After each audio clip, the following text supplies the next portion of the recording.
Hi there, Sev here from Three Counties Motorhomes, and welcome to the video guide for using a rib bed in a Volkswagen camper van.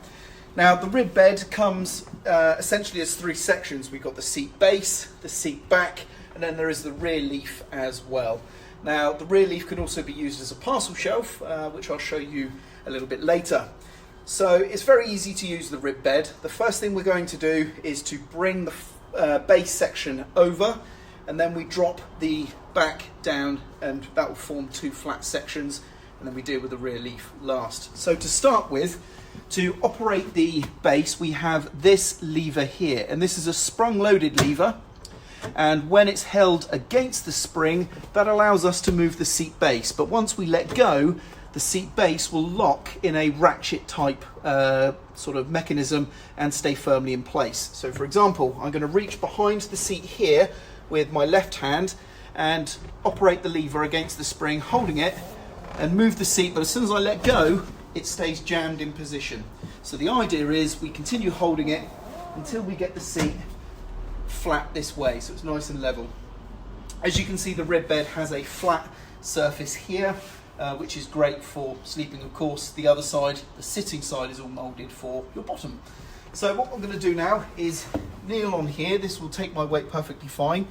Another advantage of the rib bed is that this does actually give us a really good access into the storage inside the seat base, because normally you have hatches and things, but down here you can see we have really good access into the storage below. So if you had a big bulky item, you could still place it in here if you needed to. So the next thing is to grab hold of this bar that's just here below the seat base.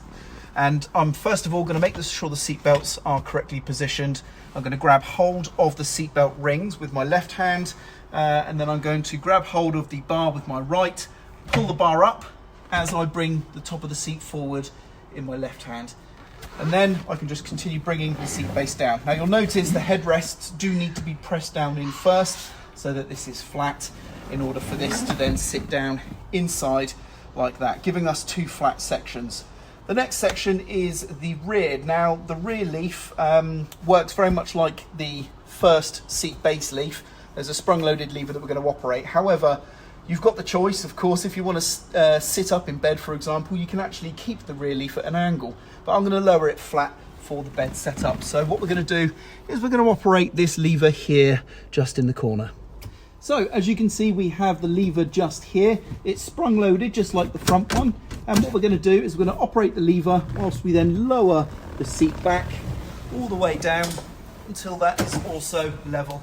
And then, as you can see, we have the rib bed set up. Now what I'm going to do is I'm going to reassemble the seat, but I'm going to leave the seat back just like this. So all we're going to do is grab hold of the seat belt handles here and pull this up like so. And if I come round to the back, you will see that we have here a really good parcel shelf type setup. So normally with this seat bed up, or the seat back up, you will have a good amount of verticality here. But if you need to separate the space off and really maximize what you can pack in here, using the rib bed in this way is a really good way of doing so. You can operate the seat back from where I am now as well. The easiest way to do that is just to reach in over to access the lever, push down.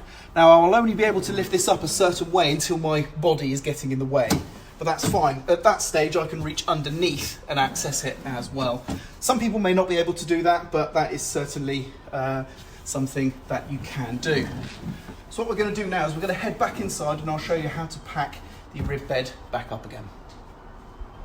So assembling the rib bed back into a seat is very easy. Of course you can do the seat back from the rear, as you've just seen. However, let's assume that it's raining outside, or for whatever reason you want to do it all from inside, which is the normal operation.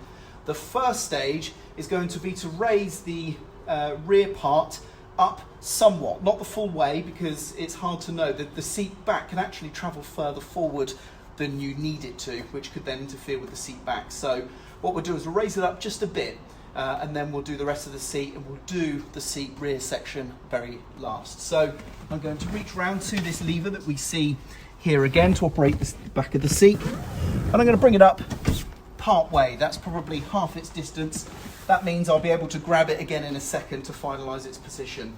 Then we grab hold of the seatbelt rings and use those to lift the seat back up. And you just push it until it clicks, and you can verify that it is nice and solid like that. And then we take the seat front, operate the lever again, go right the way over, and then let go. And that's the seat pretty much all done. But then we're just going to reach over the top to grab the rear section of the seat whilst operating that rear lever, just to bring that rear section up fully, like so. And that is how you use a rib bed.